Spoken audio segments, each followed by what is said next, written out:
A normal night in Sydney turned into one of the most horrifying crimes in history, and it happened to a 26-year-old nurse, Anita Cobby. Anita Cobby was born in 1959 in Sydney to her parents Gary and Joyce Cobby. She grew up in a close-knit family as one of 5 children, meaning she had 4 siblings. Grew up in a close, supportive family as one of several siblings. From a young age, she was known for being kind, confident, and caring, which naturally drew her toward helping others. She completed her schooling in Sydney and later pursued nursing, training at a local hospital where she developed a reputation as a dedicated and compassionate student. During her late teens, she also worked as a model, gaining attention for her striking appearance, but she ultimately chose to focus on a stable and meaningful career in healthcare. By her early 20s, Anita had become a qualified nurse, respected by colleagues and loved by her family for her warmth and strong character. On the evening of February 2, 1986, Anita Cobby, a 26-year-old nurse known for her kind and gentle nature, finished her shift at a hospital in Sydney. She said goodbye to her colleagues, smiling and cheerful as always, and set out on the familiar route home. It was an ordinary night, and she had no reason to suspect that danger was waiting. She stopped at the Blacktown train station, a place she had passed through countless times before. While she waited, a group of 5 men who had been watching her approached. These men had been lying in wait deliberately, looking for someone they could overpower. Without warning, they grabbed her and forced her into a waiting car, taking her away from the familiar streets of the city and into a remote and isolated area. During the drive, Anita was terrified but powerless. She tried to understand what was happening, pleading and hoping they might let her go, but the men were determined. Once they reached a secluded location, far from any witnesses, they began to physically assault her, restraining her movements so she could not escape. Over the course of the night, she suffered prolonged violence, which included beatings, threats, and sexual assaults. The cruelty was methodical and deliberate. They intentionally terrorized her, showing no concern for her suffering or her life.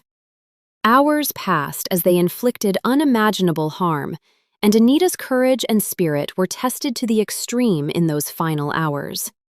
After hours of abduction, restraint, and brutal assault, the 5 men who had kidnapped Anita Cobby decided to end her life. Despite her terror, she reportedly tried to plead for her life, begging them to let her go, but the men were determined to kill her, showing complete disregard for her humanity. Eventually, they strangled her to death with a cord, ensuring she could no longer escape or cry out for help. The method of killing was deliberate and calculated. They wanted to make sure there would be no chance of survival, demonstrating the cold, premeditated cruelty of the crime. Anita Cobby was married at the time of her death. Her husband's name was John Cobby.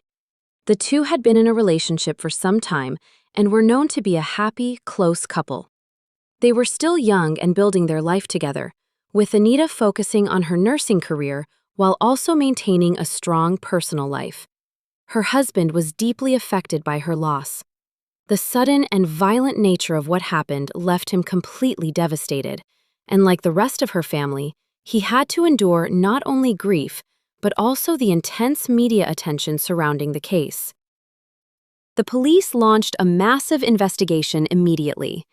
Investigators canvassed neighborhoods, interviewed witnesses who might have seen her being taken, and followed leads from anyone who had observed suspicious activity in the Blacktown area. Forensic evidence and witness statements allowed detectives to piece together a timeline of the night's events. Within a short time, authorities were able to identify and arrest the 5 men responsible for the crime. Their arrests brought some relief to the public, but the full story of Anita's final hours, as revealed in court, left the nation shaken. Her family mourned profoundly, but they also became advocates for awareness of such crimes. Media coverage, documentaries, and books later ensured that Anita's story would never be forgotten, serving as both a memorial to her life and a warning about the dangers that can exist even in ordinary circumstances. Ultimately, all 5 men were convicted and sentenced to life imprisonment, ensuring they would spend the rest of their lives in jail.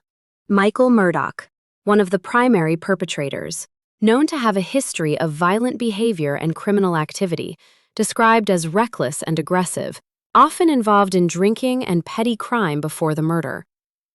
Michael Murphy, another key member of the group, lived a rough, working-class lifestyle, frequently involved with friends in alcohol-fueled gatherings, exhibited impulsiveness and readiness for violent acts, though he reportedly had a family background that seemed ordinary. Vincent O'Dempsey, the oldest of the group, had a reputation for violent tendencies and criminal record prior to the murder, known in his neighborhood as rough and intimidating, often involved in fights and small-time criminal schemes. Stephen Rogers, relatively quiet compared to the others, but complicit in planning and executing the crime, lived a modest lifestyle, occasionally employed, but often drifting socially with the other men. Trevor Kelly, the last member of the group, lived a working-class life with a background of petty crime and alcohol use, considered easily provoked and prone to following the lead of the others in violent behavior. The murder of Anita Cobby had a devastating and long-lasting impact on her family, both emotionally and psychologically. Anita's parents, Gary and Joyce Cobby, were shattered by the sudden and brutal loss of their daughter. They had raised her in a loving, close-knit home with 4 other children, and Anita had been their pride and joy. Her violent death left them overwhelmed with grief, and the family struggled to come to terms with the senseless cruelty inflicted on someone so young, innocent, and kind. The siblings were deeply affected as well. Losing a sister under such horrific circumstances caused a mix of shock, anger, and helplessness, and many reported feeling a sense of fear and vulnerability in their own lives afterward.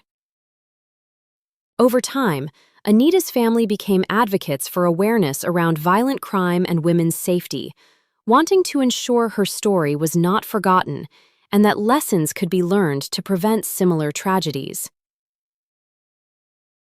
You were shocked by Anita Cobby's story and want to uncover more real-life cases that reveal the dark side of human nature? Hit that subscribe button and follow us, because the truth behind these crimes is more chilling than fiction, and you won't want to miss what's coming next.